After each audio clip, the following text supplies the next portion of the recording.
안녕하세요. 나의 사랑하는 책 김동입니다.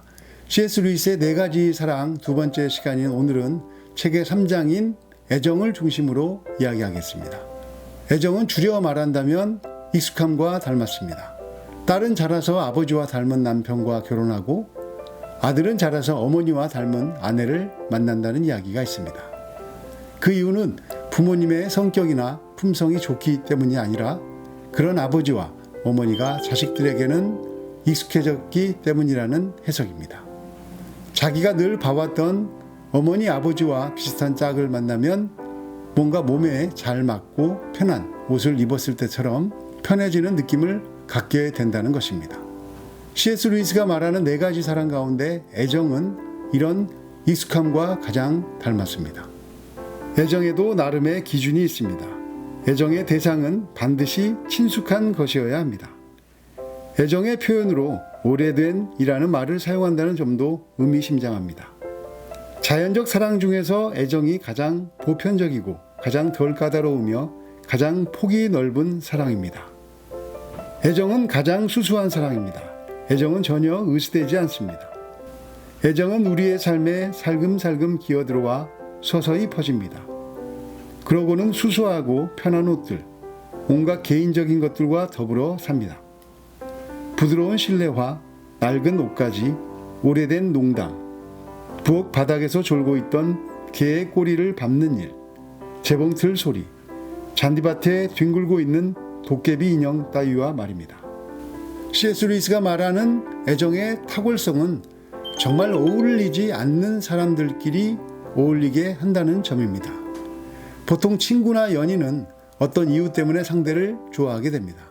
취미가 같아서, 마음이 맞아서, 또 너무 예뻐서, 같은 걸 좋아하니까 이런 여러 가지 이유를 댈 수 있다는 것입니다.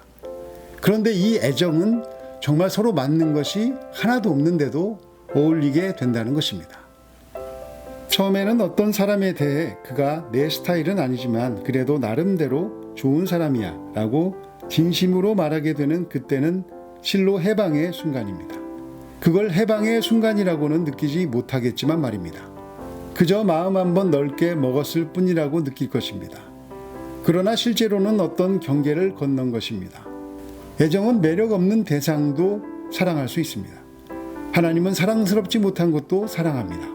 애정은 너무 많은 것을 기대하지 않으며 결점을 눈감아주며 다툼 후에도 쉽게 되살아납니다. C.S. 루이스는 사랑에는 결국 질투의 문제가 따라다닐 수밖에 없다고 말합니다. 그리고 애정의 어두운 면을 이야기하기 시작합니다. 가족 중 한 명이 그리스도인이 되었을 때 믿지 않는 가족 전체가 품는 중호심, 이는 강탈당한 것에 대한 반응입니다. 누군가 혹은 무언가가 우리 아이를 빼앗아갔다. 우리 중 하나였던 그가 이제 그들 중 하나가 되어버렸다. 도대체 누가 어떤 권리로 그럴 수 있단 말인가? 그는 우리 것인데. 이제 애정장에서 하이라이트라고 할 수 있는 피제트 부인 이야기를 요약하겠습니다. 피제트 부인 이야기만 이해하셔도 애정에 대한 루이스의 생각을 잘 이해하게 될 것입니다. 특히 이 부인 이야기는 지금을 사는 우리에게 그대로 적용할 수 있는 이야기라는 점에서 큰 통찰을 얻게 될 수도 있습니다. 애정이라는 사랑 뒤에 감춰진 인간의 본성을 보게 되기 때문입니다. C.S. 루이스는 어머니의 사랑은 훌륭하지만 그 어머니의 사랑이 정말 아름다워지려면 하나의 전제 조건이 필요하다고 말합니다. 바로 자식들이 부모를 더 이상 필요로 하지 않을 정도로 완벽한 독립을 바라는 부모의 마음이 있어야 한다는 것입니다. 부모라면 마땅히 그래야 하는 거 아닌가 하고 생각할 수 있습니다. 그런데 피제트 부인 이야기를 들어보면 우리 속은 그렇지 않을 수도 있겠다라는 생각도 들 것입니다. 피제트 부인이 돌아가셨습니다. 그런데 가족들이 밝아졌다고 합니다. 남편 얼굴에서는 그늘이 사라졌고 몸이 약한 줄 알았던 딸은 승마도 배웁니다. 집에 붙어있지 않았던 큰아들은 정원을 손질합니다. 심지어 외출 금지였던 개마저도 동네를 신나게 주름잡고 다닌다고 합니다. 부인이 생전에 못된 사람이었을까요? 아닙니다. 오히려 헌신적인 삶을 살았습니다. 피제트 부인은 늘 자신은 가족을 위해 산다고 했습니다. 다들 말했습니다. 정말 희생적인 아내이자 어머니지. 부인은 집안의 모든 빨래를 혼자 도맡아 했습니다. 끔찍할 정도로 그렇게 했습니다. 한 사람이라도 집에 있으면 그 식구를 위해 늘 따뜻한 점심을 지어주었고, 밤에도, 심지어 한여름밤에도 늘 따뜻한 음식을 차려주었습니다. 찬 음식을 좋아한다고 거의 눈물까지 글썽이며 항변하기도 했습니다. 그러나 소용없었습니다. 그녀는 자기 가족을 위해 사는 사람이었기 때문입니다. 밤늦게까지 귀가하지 않는 식구가 있으면 부인은 항상 자지 않고 기다려 맞아 주었습니다. 새벽 2, 3시라도 상관없었습니다. 식구들은 늘 자신을 기다리고 있는 그 힘없고 창백하고 피곤해 지친 얼굴을 봐야 했습니다. 무언의 비난과도 같은 그 표정을 말입니다. 가족들은 그녀를 말릴 수 없었습니다. 자신들은 원하지도 않는 일들을 자신들을 위해 할 수 있도록 그녀를 도울 수밖에 없었습니다. 이런 어머니였고 이런 아내였는데 왜 그녀가 세상을 떠난 뒤 그녀의 가족은 오히려 평안을 누리고 있을까요? 모성애가 빠질 수 있는 함정에 빠졌기 때문입니다. 모성애는 선물의 사랑입니다. 모성애는 다른 사람의 필요를 필요로 합니다. 즉, 자식이 자기를 필요로 하지 않으면 존재감을 잃습니다. 나는 자식에게 필요한 존재였고 자식은 내가 없으면 안 되는 존재였는데 자식이 자신을 더 이상 필요로 하지 않는 것 같으면 견딜 수 없는 무력감을 느끼게 됩니다. C.S. 루이스는 모성애가 피제트 부인과 같은 함정에 빠지지 않기 위해서는 포기를 위해서 일해야 한다고 말합니다. 선물의 사랑에는 막중한 임무가 주어져 있습니다. 이 사랑은 포기를 위해 일해야 합니다. 자신이 불필요한 존재가 되는 것을 목표로 해야 합니다. 그들에겐 내가 더 이상 필요 없어 라고 말하게 되는 시간을 보답으로 여겨야 합니다. 루이스는 그래서 애정보다 훨씬 높은 차원의 사랑으로부터 간섭을 받아야 하고 애정으로만 살려고 하면 애정은 그만 썩어버리게 된다고 말합니다.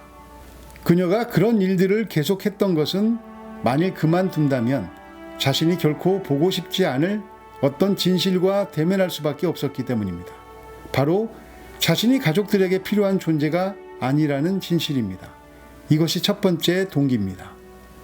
발이 붓고 등이 쑤실수록 더 좋았는데 왜냐하면 그런 고통은 이런 일까지 하는 걸 보면 나는 정말 가족을 사랑하는 게 틀림없어 라고 그녀에게 속삭여 주기 때문입니다. 이것이 두 번째 동기입니다. 루이스는 이 두 가지 동기 외에 더 낮은 동기도 있다고 말합니다. 이것이 이른바 애증, 즉 사랑과 증오가 교차하는 감정이라고 할 수 있습니다.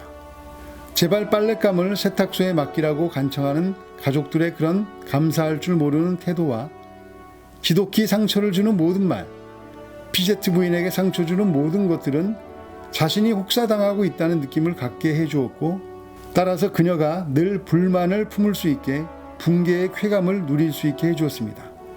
그 사랑 안에 증오의 씨앗이 들어있습니다. 만일 애정이 삶의 절대 주권자가 되면 그 씨앗은 발아하기 시작합니다. 신이 되어버린 사랑은 악마가 됩니다. 사랑 중에 제일 수수하지만 가족 안에서는 미움으로 바뀔 수도 있는 사랑이 애정인 것 같습니다. 우리 시대에 적용하면 이런 이야기가 아닐까 합니다. 자녀들이 결혼한 뒤 이제 자식 뒷바라지가 다 끝났나 싶었는데 손주들을 또 봐줘야 한다며 불평반 자랑반으로 이야기하는 것을 종종 듣습니다. 이 정도로 자녀를 키웠으면 됐지 손주까지 봐줘야 하느냐며 죽을 때까지 뒷바라지만 해야 하는 자신에 대해 한탄과 자랑을 섞어서 이야기합니다. 왜 그분들은 그것을 힘들다고 말하면서도 가만히 보면 늘 자원하는 마음으로 그 힘든 일을 하게 되는 것일까요? 저는 그것이 피제트 부인처럼 혹시 자녀가 자신을 필요로 해야 한다는 그 필요의 사랑에 깊이 빠져있기 때문은 아닐까 하는 생각을 하게 됩니다. 이것 역시 자아의 문제인 것 같습니다. 부모는 평생 자녀의 마음을 먹고 살았습니다.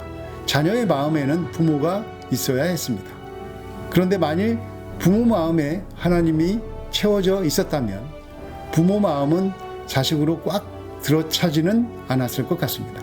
하나님 앞에서 아이들이 건강하게 자라는 것이 즐거워지려면 부모가 먼저 하나님의 사랑을 누리고 경험해야 하는 것 같습니다.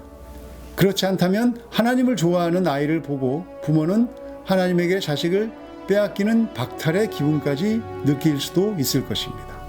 애정이 십자가를 통과한다면 애정은 소소한 일상에서 작은 기쁨을 누리게 됩니다. 작지만 그 무엇과도 바꿀 수 없는 기쁨일 것입니다. 하지만 자신의 존재감을 위해 애정을 취한다면 주변을 힘들게 할 수 있습니다. C.S. 루이스의 4가지 사랑 가운데 오늘은 그런 두 얼굴을 갖고 있다는 애정에 대해 나눴습니다. 다음 시간에는 우정과 에로스에 대해서 이야기해 보겠습니다. 예수님에 대한 사랑은 결코 그 무엇과도 바꿀 수 없습니다. 감사합니다.